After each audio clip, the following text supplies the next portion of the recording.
प्रिय मित्र, नमस्कार। एक साधक मित्र ने पूछा है कि सम्मोहन साधना में न्यास साधना की क्या उपयोगिता होती है और न्यास साधना कैसे किया जाता है।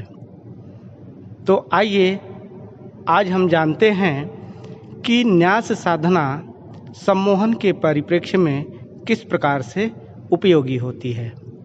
वैसे तो न्यास साधना का बहुत सारे आयाम हैं। सम्मोहन साधना के परिप्रेक्ष्य में, सम्मोहन विद्या के परिप्रेक्ष्य में न्यास साधना का उपयोग जानेंगे कि एक सम्मोहन साधक को न्यास साधना किस प्रकार से सहयोग करती है। न्यास साधना आज के समय की एक अचूक साधना है। इसको नियमित करने से आपका शरीर आपका आदेश मानने लगता है, आपके अनुरूप आपका शरीर कार्य करने लगता है। धीरे धीरे आप स्वयं के मालिक होने लगते हैं। सम्मोहन साधना के प्रारंभिक अवस्था में सबसे पहले आपका शरीर ही आपके आदेश का पालन करता है। बाद में दूसरे लोग आपके आदेश को फॉलो करेंगे। जब तक आपका शरीर ही आपको फॉलो नहीं करेगा, तब तक दूसरे व्यक्ति कैसे आपको फॉलो करेंगे, कैसे अनुसरण करेंगे। अभी तो आपका शरीर ही आपके नियंत्रण में नहीं है, तो दूसरे व्यक्ति कैसे आपको अपना आदर्श मानेंगे। आपका शरीर ही सही तरीके से आपको फॉलो नहीं कर रहा है, तो दूसरे व्यक्ति कैसे आपको फॉलो करेंगे। इस साधना के माध्यम से पूरी तरह से आपका शरीर नियंत्रित होकर आपको फॉलो करेगा।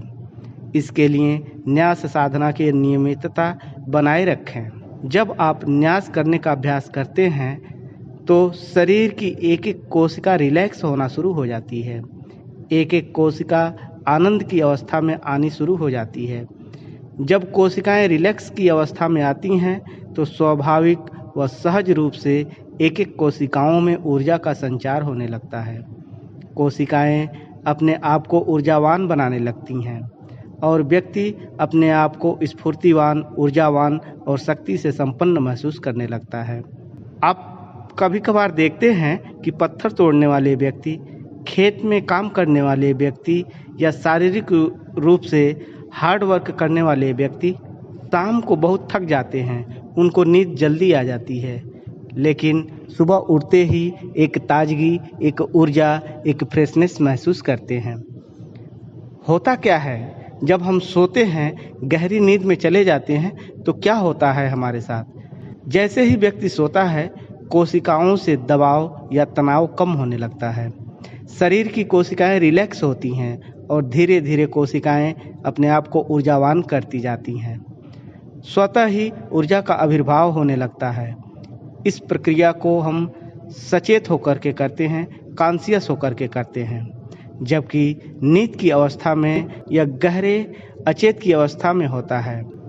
जब हम सो जाते हैं और गहरी नींद में चले जाते हैं तो हमारा शरीर, हमारी एक एक कोशिकाएं स्वाभाविक रूप से अपने आप को रिपेयर करने लगती हैं।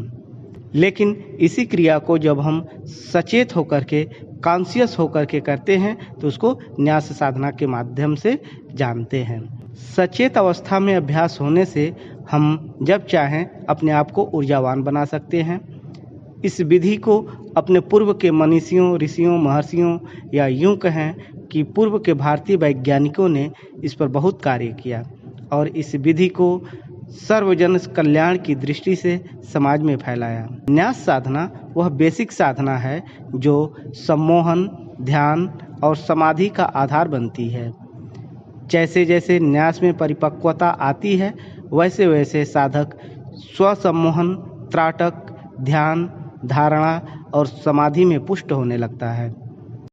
अपने आप में यह साधना श्रेष्ठ साधनाओं का आधार है। जो साधक न्यास साधना नियमित रूप से करता है, उसकी एकाग्रता, आत्मविश्वास, निर्भरता, स्मरण शक्ति स्वतः ही बढ़ने लगती है। साथ ही साथ अनिद्रा, माइग्रेन, फोबिया, तनाव, डिप्रेशन आदि प्रकार के मनोरोग ठीक होने लगते हैं एवं पाचन शक्ति बढ़ने लगती है। शरीर का रक्त प्रवाह, ब्लड प्रेशर सामान्य होने लगता है।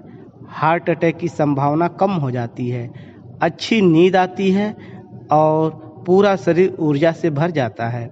या यूं कहें कि यह अपने आप में पूर्ण शारीरिक, मानसिक और आध्यात्मिक स्वास्थ्य प्रदान करने की अद्भुत व श्रेष्ठ विधि है, जिसको हम न्यास साधना कहते हैं। जब इंसान शारीरिक, मानसिक और आध्यात्मिक रूप से स्वस्थ होता है, तभी वह किसी भी साधना की सफलता के लिए आगे बढ़ता है। यह साधना सिर्फ सोते समय करनी होती है। इस बात का ख्याल रखें कि नींद ना आए। जब आप न्यास साधना कर चुके होंगे, नींद स्वतः आ जाएगी और आप गहरे नींद में सो जाएंगे। न्यास साधना सम्मोहन साधना की आधारभूत साधना है। न्यास साधना का अभ्यास प्रतिदिन रात को सोते समय अवश्य करना चाहिए, जिससे साधक अपने आप पर नियंत्रण बना सके, अपने आप को ऊर्जावान बना सके, स्वसम्मोहन की पृष्ठभूमि तैयार कर सके, स्वसम्मोहन में सफल हो सके। इसके लिए साधक को प्रत्येक दिन रात्रि को सोते समय न्यास साधना का अभ्यास अवश्य करना चाहिए। इस न्यास साधना को हम 3 भागों में जानेंगे। आज हमने जाना कि न्यास साधना क्यों करनी चाहिए। अगले कार्यक्रम में हम जानेंगे कि न्यास साधना कैसे करें, न्यास साधना की विधि क्या है। इसके तीसरे भाग में न्यास साधना का गाइडेड मेडिटेशन आपके लिए दिया जाएगा, जिसका अभ्यास आप नियमित रूप से करेंगे। मित्र, आपसे निवेदन है कि इस चैनल को सब्सक्राइब करें, लाइक करें, शेयर करें और यह कार्यक्रम उन साधकों तक अवश्य पहुंचाएं जो साधना करना चाहते हैं।